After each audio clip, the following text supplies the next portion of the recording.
Hello friends, मैं हूं doctor Diljit और स्वागत है आपका मेरे यूट्यूब चैनल स्किन साइंसेस में। दोस्तों, स्किन से रिलेटेड बीमारियों की वीडियो सीरीज़ में ये मेरी थर्ड वीडियो है। इसके पहले मैंने दो वीडियोस बनाई थी, एक विटिलिगो यानी फुलवैरी के ऊपर और दूसरी टीनिया यानी दाद के ऊपर। इन दोनों वीडियोस का लिंक मैंने नीचे डिस्क्रिप्शन बॉक्स में डाल दिया है। अगर आप टीनिया के बारे में या फुलवैरी के बारे में कोई जानकारी लेना चाहते हैं तो इन वीडियोस को आप देख सकते हैं। आज हम बात करेंगे मुहासों के ऊपर। एक्ने, मुहासे या पिंपल्स, ये एक ही बीमारी है और ये एक टीनेज की बहुत बड़ी प्रॉब्लम है। जी हाँ, पिंपल्स टीनेजर्स को बहुत तंग करते हैं। टीनेज एडोलेसेंस एक ऐसी उम्र जब हमें अपनी ब्यूटी सबसे ज़्यादा चाहिए होती है। जब एक बच्चा एडोलेसेंस में आता है तो वो अपनी किरदार, अपनी शख्सियत और अपनी फेशियल अपीयरेंस को लेके बहुत ही ज़्यादा कॉन्शियस होता है और इसी उम्र में ही निकल आते हैं हमारी ब्यूटी को तंग करने वाली सबसे मुश्किल प्रॉब्लम पिंपल्स। और बहुत से बच्चे इस एज में पिंपल्स की प्रॉब्लम फेस करते हैं। लेकिन सिर्फ एडोलेसेंस में ही नहीं, कई बार ओल्ड एज में भी पिंपल्स हो जाते हैं। ज़्यादातर लेडीज़ 40 या 45 ईयर्स के पास, जब उनके पीरियड्स बंद होने वाले होते हैं, मेनोपॉज के पास पहुंच रही होती हैं, तब भी पिंपल्स फेस करने पड़ते हैं। तो ये पिंपल्स एडोलेसेंस में या टीनेज में होते क्यों हैं? दोस्तों, इसके पीछे कारण है हमारे शरीर में बनने वाले हार्मोन्स। वही हार्मोन्स जिनकी वजह से बच्चों में सेकेंडरी सेक्सुअल कैरेक्टर्स बनते हैं। जैसे लड़कियों में लड़कियों वाले फीचर्स आना और लड़कों में लड़कों वाले फीचर्स, जैसे कि मूछें आना, दाढ़ी आना, आवाज़ का भारी हो जाना और एक मेल का शरीर बनना, मस्कुलर बॉडी बनना, ये सब हार्मोन्स की वजह से हो रहा होता है। यही हार्मोन्स जो लड़कों को लड़कों के फीचर्स दे रहे हैं और लड़कियों में लड़की वाले फीचर्स दे रहे हैं, वही हार्मोन्स हमारे चेहरे पे पिंपल्स का कारण बन जाते हैं। तो मैं अक्सर अपने पेशेंट्स को समझाता हूँ कि पिंपल्स कोई बीमारी नहीं है, ये एक कंडीशंस है जो हमारी एडोलेसेंस या हमारी टीनेज में हमें तंग करेगी और जब तक आप जवान रहेंगे तब तक आपको ये प्रॉब्लम आ सकती है। मेरा मतलब है कि 13-14 साल की उम्र से लेके लगभग 28, 29 या 30 ईयर्स की एज तक पिंपल्स होना नॉर्मल है और ये तकरीबन सबको होते हैं। किसी को कम, किसी को ज़्यादा, लेकिन पिंपल्स की प्रॉब्लम सबको फेस करनी पड़ती है। वहीं ये पेरीमेनोपॉजल एज ग्रुप यानी लेडीज़ में 40-45 ईयर्स की एज के आसपास भी पिंपल्स होते हैं। तब भी जब पीरियड्स बंद होने वाले होते हैं लेडीज़ में, तो हार्मोन्स के लेवल्स कुछ ऊपर नीचे हो जाते हैं, जिनकी वजह से उन्हें पिंपल्स का सामना करना पड़ सकता है। इसके अलावा कई हार्मोनल प्रॉब्लम्स हो सकती हैं, जिनमें सबसे कॉमन है पॉलीसिस्टिक ओवेरियन सिंड्रोम। ये लेडीज़ में होने वाली एक बहुत कॉमन कंडीशन, दोबारा मैं कंडीशन ही कह रहा हूँ, कोई बीमारी नहीं, ये एक कंडीशन है जिसका एक फीचर्स पिंपल्स भी हो सकता है, जो दवाइयों से ईजिली ठीक नहीं हो रहे। तो ये पिंपल्स हैं क्या और ये क्यों हो जाते हैं? दोस्तों, पिंपल्स को समझने के लिए पहले हमें समझना पड़ेगा सेबेशियस ग्लैंड्स के बारे में। सेबेशियस ग्लैंड्स एक ऐसे ग्लैंड्स हैं जो हमारी स्किन में हर जगह मौजूद होते हैं। सिर्फ हमारे हाथों और पैरों की तलियों पर ये मौजूद नहीं होते और इनकी डेंसिटी सबसे ज़्यादा हमारे चेहरे के ऊपर, हमारी छाती पे और हमारी अपर बैक यानी कि पीठ के ऊपर वाले हिस्से के ऊपर सेबेशियस ग्लैंड्स सबसे ज़्यादा होते हैं। ये सेबेशियस ग्लैंड्स हैं क्या? दोस्तों, सेबेशियस ग्लैंड्स हमारी स्किन में प्रेजेंट एक ऐसी ग्रंथियां हैं जिनमें से सीबम यानी कि एक तेल जैसा पदार्थ बनता है जो हमारी स्किन को ऑयलीनेस देता है। तो हमारी बॉडी नेचुरली जो ऑयल बनाती है कि हमारी स्किन चिकनी रहे, वो इन सेबेशियस ग्लैंड्स से बनता है। अब पिंपल्स में क्या होता है कि इन सेबेशियस ग्लैंड्स जो हैं, इनकी इन्फेक्शन और इन्फ्लेमेशन होनी शुरू हो जाती है। और ये टीनेज में ही क्यों होता है? टीनेज में ज़्यादा इसलिए होता है क्योंकि टीनेज में हार्मोन्स के इफेक्ट की वजह से ये सेबेशियस ग्लैंड्स जो हैं, ये जो तेल बनाने वाली ग्रंथियां हैं, इनका साइज बड़ा होना शुरू हो जाता है। इन्हें हम टीनेज में ओपन पोर्स की तरह भी देख सकते हैं। ये जो टीनेज में हम ओपन पोर्स की प्रॉब्लम बोल रहे होते हैं, वो कोई प्रॉब्लम नहीं होती, वो इन्हीं सेबेशियस ग्लैंड्स की स्किन के ऊपर ओपनिंग्स होती हैं जो हार्मोन्स के चलते बड़ा होने के कारण हमें थोड़ी बड़ी हुई दिखाई देती हैं, जिन्हें हम ओपन पोर्स कहना शुरू कर देते हैं।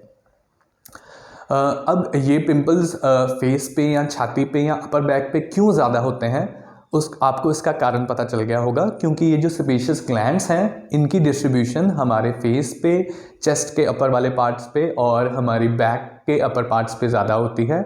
और फेस में भी हमारा टी जोन जो नॉर्मली बोल देते हैं, यानी कि आईब्रोज के ऊपर वाला माथा, आईब्रोज के सेंटर वाला रीजन और नोज़ के अराउंड वाला रीजन, जैसे टी जोन हम बोल देते हैं, टी जोन में इनकी डेंसिटी बहुत ज़्यादा होती है।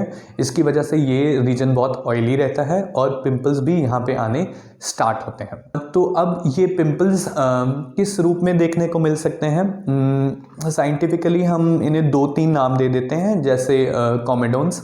आप अगर देखें छोटे छोटे वाइट दाने अगर बन जाएं तो हम उन्हें क्लोज्ड कॉमेडोन्स या वाइट हेड्स बोल देते हैं। अगर ब्लैक दाने बने हों तो ओपन कॉमेडोन्स या ब्लैक हेड्स उन्हें बोल देते हैं। इसके अलावा अगर इनमें इन्फेक्शन होनी शुरू हो जाए और ये लाल रंग के मोटे दाने बनने शुरू हो जाएं तो इन्हें पेप्यूल्स बोल देते हैं। वहीं अगर इनमें पसनुमा दाने बन जाएं तो उन्हें पस्ट्यूल्स बोल देते हैं। और अगर बहुत मोटे मोटे पस वाले दाने बन जाएं तो उन्हें हमें सिस्ट्स का नाम दिया जाता है। अब इन सब के अलावा कुछ और तरह के पिंपल्स भी होते हैं, जैसे कि कुछ टीनेज एज ग्रुप्स में जब पिंपल्स होते हैं और पेशेंट को बहुत ज़्यादा पिंपल्स की स्ट्रेस होती है तो वो उसे छीलना शुरू कर देते हैं। अब छीलने की वजह से इनमें काले काले धब्बे या निशान बनने शुरू हो जाते हैं, जिन्हें ठीक करना बहुत ही मुश्किल हो जाता है, क्योंकि पिंपल्स से होने वाली स्ट्रेस की वजह से लोगों को उन्हें छीलने की आदत पड़ जाती है और ये छीलने की आदत समय के साथ बढ़ती जाती है और पेशेंट को ऐसा करने में थोड़ा स्ट्रेस रिलीफ फील होता है, जिसकी वजह से चेहरे के ऊपर बहुत सारे ब्लैक ब्लैक निशान बन जाते हैं, जिन्हें हम एक्ने एक्सकरी कहते हैं। इसके अलावा अगर आप स्टेरॉयड बेस्ड क्रीम्स अपने आप लगाते रहें तो एक्ने की शक्ल ही बदल जाती है, जिसे हम एक्ने इनकॉग्निशो का नाम देते हैं। और हमारी बैक पे या चेस्ट पे होने वाले पिंपल्स को एक्ने कॉर्पोरिस बोल देते हैं। बिल्कुल एक्ने जैसी ही एक और प्रॉब्लम होती है हिड्रेनाइटिस सुपरेटिवा, जिससे ज़्यादातर लोग पिंपल्स या एक्ने समझ बैठते हैं। इसमें बगलों में और जांघों में बहुत मोटे मोटे पिंपल्स या सिस्ट बनने शुरू हो जाते हैं। हालांकि दवाइयाँ कुछ हद तक सेम हैं, पर हिड्रेनाइटिस सुपरेटिवा एक अलग प्रॉब्लम है और इसकी ट्रीटमेंट भी थोड़ी एक्ने से अलग रहती है। तो अब बात करते हैं, अगर आप टीनेज में हैं, चाहे आपको पिंपल्स हो चुके हैं या आपको पिंपल्स नहीं हुए हैं, तो आपको ऐसी कैसी सावधानियां बरतनी चाहिए जिससे आपको पिंपल्स ना हो, या अगर पिंपल्स हैं तो वो बहुत कम हो जाए। तो इनमें सबसे इम्पॉर्टेंट है दोस्तों आपकी फेशियल क्लीनलीनेस। आपको अपना फेस दिन में 2 से 3 बार ज़रूर धोना चाहिए, लेकिन बार बार भी नहीं धोना है। जितनी बार बार आप फेस को टच करेंगे उतने ज़्यादा चांसेस हैं कि इन्फेक्शन करने वाले बैक्टीरिया को आप अपने फेस पे लैंड अप करेंगे, जिससे आपके पिंपल्स बढ़ सकते हैं। तो आप अपने घर में जो रेगुलर फेस वॉश या सोप यूज़ करते हैं उससे आप फेस वॉश कर सकते हैं, लेकिन ध्यान रखें कोई बहुत हार्श फेस वॉश या सोप ना हो। बहुत जेंटल सोप्स या फेस वॉश आप यूज़ कीजिए। लेकिन अगर उन फेस वॉश या सोप्स के साथ आपके चेहरे का ऑयल ठीक नहीं हो रहा तो आप डॉक्टर्स द्वारा रिकमेंडेड कोई फेस वॉश यूज़ कर सकते हैं या सोप यूज़ कर सकते हैं। अब ये ज़्यादातर 2 तरह के होते हैं। कुछ एक्सफोलिएटिंग फेस वॉश, जैसे कि सैलिसिलिक एसिड, ग्लाइकोलिक एसिड वाले फेस वॉश, जो आपकी स्किन की ऊपर वाली लेयर को एक्सफोलिएट करते हैं, जिससे इन सेबेशियस ग्लैंड्स की जो ओपनिंग्स होती हैं वो खुल जाती हैं, उनमें से तेल बाहर आ जाता है, बैक्टीरिया बाहर आ जाते हैं और इन्फेक्शन कम हो जाती है। या फिर दवाइयों वाले कुछ स्टे ऑन फेस वॉश आते हैं, जिनको थोड़े समय के लिए चेहरे के ऊपर लगा के रखना होता है, जैसे कि benzoyl peroxide face wash, tea tree oil या नायासिनामाइड वाले फेस वॉश। अब यहाँ पे ध्यान आपको ये रखना है कि अक्सर ये बात लोगों में फैली है कि अगर पिंपल्स हैं तो आप फेस को बड़ी ज़ोर ज़ोर से स्क्रब करें, कोई स्क्रबर यूज़ करें या कोई फेस वॉश स्क्रब वाला यूज़ करें, पर आपको ऐसी गलती बिल्कुल नहीं करनी। वो स्क्रब यूज़ करने से आपके चेहरे का तेल कम होना हो, अगर वो हार्श हुआ, स्क्रब्स में पार्टिकल्स बहुत मोटे हुए, तो उनसे आपके चेहरे पे स्क्रैचेस पड़ सकते हैं, स्किन डैमेज हो सकती है। तो स्क्रब से आपको ज़रूर बचना है। एक इम्पॉर्टेंट क्वेश्चन जो लड़कियों में अक्सर होता है कि वो मेकअप का बहुत इस्तेमाल करती हैं, तो मेकअप की वजह से उनके पिंपल्स तो नहीं बढ़ रहे, कुछ मेकअप प्रोडक्ट से आपके पिंपल्स बढ़ सकते हैं। तो आपको ध्यान ये रखना है कि आप मेकअप यूज़ कर सकते हैं, कम से कम मेकअप यूज़ कीजिए और ध्यान रखिए जो भी प्रोडक्ट्स आप मेकअप के लिए यूज़ कर रहे हैं उनमें ऑयल ना हो, उनके ऊपर नॉन कॉमेडोजेनिक लिखा हो या ऑयल फ्री लिखा हो या वाटर बेस्ड लिखा होना ज़रूरी है। ऐसे मेकअप प्रोडक्ट्स को आप ज़रूर यूज़ कर सकते हैं। और रात को सोने से पहले या जब भी आप किसी इवेंट से वापस आ चुके हैं, मेकअप की ज़रूरत आपको नहीं है, तो मेकअप को ज़रूर वॉश ऑफ कर दीजिए। इससे आपके सेबेशियस ग्लैंड्स के जो पोर्स हैं वो साफ़ हो जाएंगे, क्लीन हो जाएंगे और ऑयल बाहर निकलने में आसानी रहेगी, जिससे आपके पिंपल्स कम होंगे। एक और कॉमन क्वेश्चन होता है कि हम अपने सिर में तेल लगा सकते हैं या ना लगाएं पिंपल्स की वजह से। तो देखिए दोस्तों, समझें, अगर आपको पिंपल्स हो रहे हैं तो इसका मतलब है ऑलरेडी आपकी स्किन बहुत ऑयली है। अब ये सेबेशियस ग्लैंड्स ही हैं जो ऑयल बना रहे हैं, और सेम सेबेशियस ग्लैंड्स आपके स्कैल्प में यानी सर की त्वचा में भी मौजूद हैं। तो अगर चेहरे पे एक्सेस मात्रा में तेल बन रहा है तो बहुत ज़्यादा चांसेस है कि आपके स्कैल्प में यानी सर में भी काफ़ी ऑयल बन रहा है। और मुझे नहीं लगता आपको बाहर से ऑयल लगाने की ज़रूरत है। जो एक्स्ट्रा ऑयल आप अपने सिर में लगाते हैं वो हो सकता है कि जैसे आप डे टू डे रूटीन में वो माथे से स्लिप करता हुआ नीचे चेहरे को आए और आपके पिंपल्स को बढ़ा सकता है। यदि आपको ऑयल यूज़ भी करना है तो बहुत कम मात्रा में यूज़ कीजिए कि वो इतना ज़्यादा ना हो कि आपके फेस वाले पिंपल्स को वो बढ़ा दें। इसके अलावा एक कॉमन क्वेश्चन है कि हम खाने में ऐसा क्या खाएं कि हमारे पिंपल्स ठीक हो जाए, या हमें डाइट में क्या चीज़ें अवॉइड करनी चाहिए। तो स्टडीज़ में दोस्तों ये देखा गया है कि अक्सर पेशेंट्स में डाइट का कोई सीधा तौर पर रोल नहीं होता, डाइट से पिंपल्स नहीं बढ़ रहे होते। तो मैं जनरली पेशेंट्स को रिकमेंड करता हूँ कि उन्हें खाने में जो भी चीज़ें पसंद हैं वो ज़रूर खाएं। किसी भी डाइट को पर्टिकुलरली बंद करने की ज़रूरत नहीं है, लेकिन कुछ लोगों में ये देखा गया है कि डाइट से पिंपल बढ़ते हैं। अब डाइट में कुछ चीज़ें जैसे बहुत ज़्यादा मीठी चीज़ें जिनमें हाई ग्लाइसीमिक इंडेक्स होता है, आसानी में आप समझना चाहें जो भी चीज़ बहुत ज़्यादा मीठी होगी, जैसे कोई फ्रूट्स हो गए, जैसे बनाना का ग्लाइसीमिक इंडेक्स बहुत ज़्यादा है क्योंकि वो बहुत मीठा होता है। मीठी टॉफ़ीज़ हो गई, मीठी चॉकलेट्स हो गई, ऐसी चीज़ें आपको अवॉइड करनी चाहिए। ऑयल से बने हुए प्रोडक्ट्स जैसे हमारा जो भी फास्ट फूड होता है जिसमें ऑयल का बहुत इस्तेमाल होता है, ऑयली चीज़ें आपको छोड़नी चाहिए। और कई पेशेंट्स में मिल्क या मिल्क बेस्ड प्रोडक्ट्स से भी पिंपल्स बढ़ जाते हैं। तो ज़रूरी नहीं है कि आपको डाइट में ये चीज़ें अवॉइड करनी है, पर अगर आपको डाइटरी चीज़ों की वजह से पिंपल्स हो रहे होंगे तो यकीनन आपको पता भी चल जाएगा कि इन चीज़ों का सेवन करने से आपके पिंपल्स बढ़ जाते हैं। तो आपको ये चीज़ें अवॉइड करनी चाहिए। इसके अलावा हमें ध्यान रखना है कि जो भी आपके पिंपल्स हैं, आप खुद अगर उनको ठीक करना चाहते हैं तो इस चक्कर में उन्हें ज़ोर ज़ोर से दबाना नहीं शुरू कर दें, उन्हें स्क्रैच करना नहीं शुरू कर दें।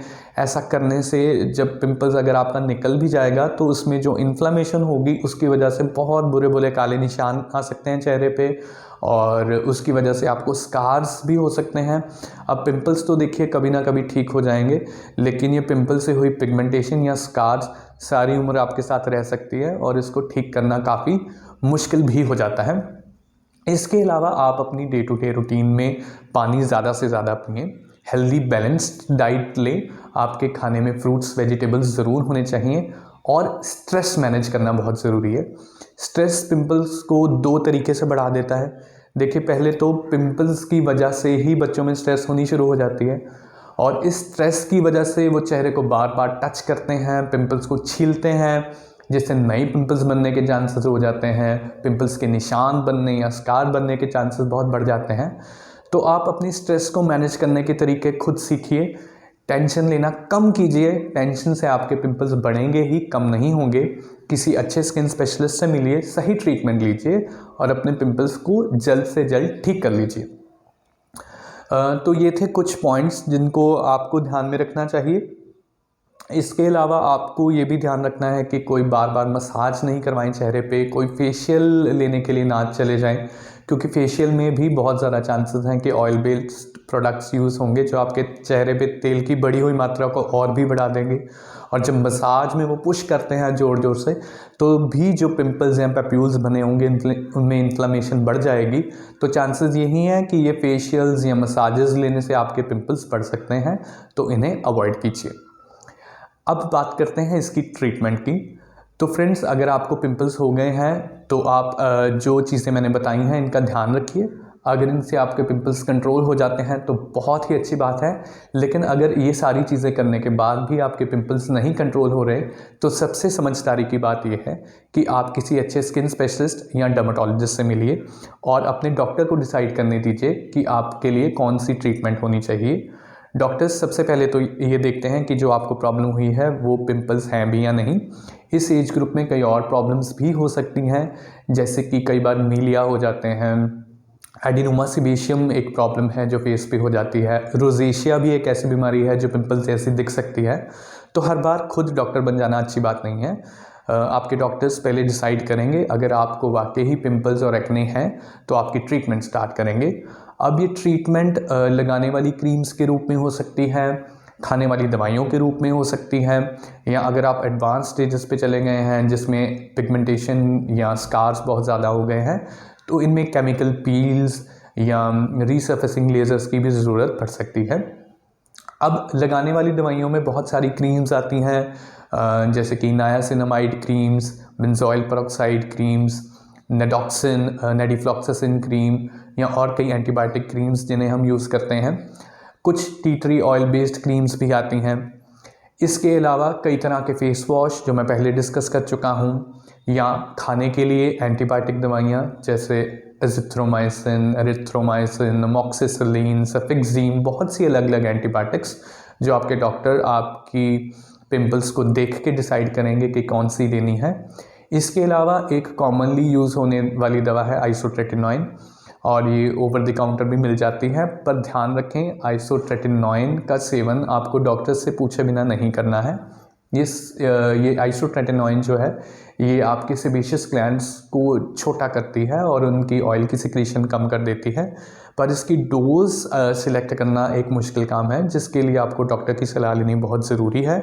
और आइसोट्रेटिनोइन के कई सारे साइड इफ़ेक्ट्स भी हो सकते हैं, तो इन सारी चीज़ों को ध्यान में रख के ही आपको डॉक्टर दवाई प्रिस्क्राइब करेंगे। हो सकता है आपको वो कुछ ब्लड टेस्ट करवाने के लिए कहें जो दवाइयों को डालने से पहले इम्पॉर्टेंट होते हैं, या अगर डॉक्टर को लगे कि आपके जो पिंपल्स हो रहे हैं वो नॉर्मल पिंपल्स नहीं हैं, कोई हार्मोनल प्रॉब्लम की वजह से हो रहे हैं, तो वो आपको हार्मोनल प्रोफाइल करवाने के लिए कह सकते हैं या पेट की अल्ट्रासाउंड करवाने के लिए कह सकते हैं। जैसे कि लेडीज़ में PCOS, पॉलीसिस्टिक ओवेरियन सिंड्रोम एक आम प्रॉब्लम है आजकल जिसमें पिंपल्स हो सकते हैं, या कई अन्य बीमारियां भी हो सकती हैं जिनमें पिंपल्स हो सकते हैं। तो उनके अकॉर्डिंग ही डॉक्टर आपके टेस्ट करवाएंगे और आपको दवाइयाँ स्टार्ट करेंगे। तो और एक बहुत इम्पॉर्टेंट चीज़ जो मैं हर वीडियो में कहता हूँ, इसमें भी बहुत इम्पॉर्टेंट है, कभी भी किसी भी बीमारी के लिए यानी कि पिंपल्स में भी जैसे आप खुद ब खुद ओवर द काउंटर मिलने वाली, आसानी से मिलने वाली क्रीम्स चेहरे पे मत लगाना शुरू कर दीजिए। ज़्यादातर इनमें हाइड्रोक्विनोन या स्टेरॉइड्स होते हैं जो अगर गलत मात्रा में लगाए जाएं तो आपको स्किन को बहुत बुरी तरीके से डैमेज कर सकते हैं। हो सकता है कुछ दिनों के लिए आपको लगे कि ये फटाफट पिंपल्स ठीक हो रहे हैं, बट ये स्टेरॉइड बेस्ड क्रीम्स जो होती हैं लंबे समय पे बहुत नुकसान करती हैं। इनसे आपकी स्किन पतली हो सकती है, आपकी स्किन पे फंगस वाली बीमारियां बहुत इजीली लग सकती हैं, आपको फोटो सेंसिटिविटी हो सकती है और अन्य कई तरह की प्रॉब्लम्स हो सकती हैं। तो दोस्तों नेक्स्ट टाइम जब आपको पिंपल्स की प्रॉब्लम आए या किसी को आप मिलें जो एडोलेसेंस में है जिनको पिंपल्स की प्रॉब्लम है, तो आप ये वीडियो उनके साथ शेयर कर सकते हैं और उनको ज़रूर समझाइए कि अपनी ट्रीटमेंट हमेशा डॉक्टर से लें। इस वीडियो के अलावा मैंने टीनिया यानी दाद और विटिलिगो यानी फुलवहरी के ऊपर भी 2 वीडियोस बनाई थी, उनका लिंक डिस्क्रिप्शन बॉक्स में है। अगर आप वो वीडियो देखना चाहें तो डिस्क्रिप्शन बॉक्स में जाकर उनका लिंक देख सकते हैं। आज की इस वीडियो देखने के लिए आपका बहुत बहुत शुक्रिया। Thank you very much.